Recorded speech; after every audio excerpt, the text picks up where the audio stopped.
This video will cover how to change a key fob battery from a 2017 Jeep Cherokee. The telltale signs of a fob battery dying is when you notice the car lock and unlock buttons aren't working or the remote is slow to respond.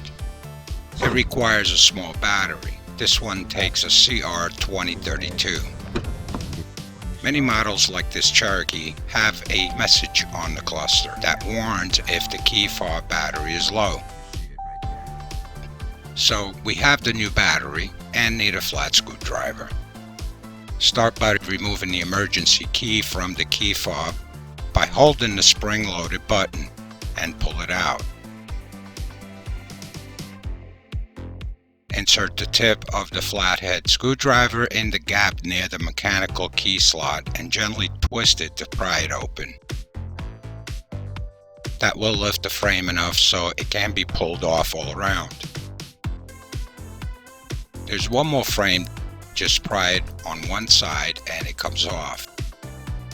Now you can lift off the key rubber pad, in which contains the board that holds the battery.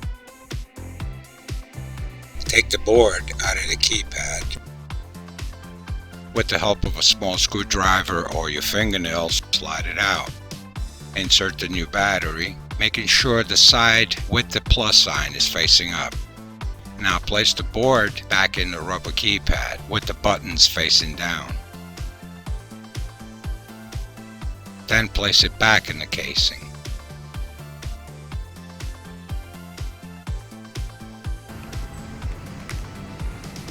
Now we place the keyboard in the frame.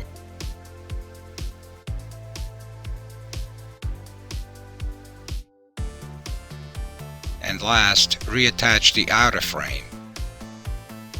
Snap it on all together to ensure it's well in place.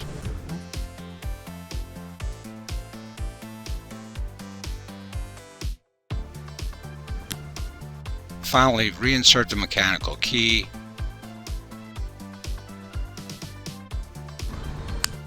You're done. Well, thank you for watching. I hope this video helped you along the way. And if you have any questions, feel free to ask in the comments. See the description for links of tools and materials used in this video. And you all have a great day.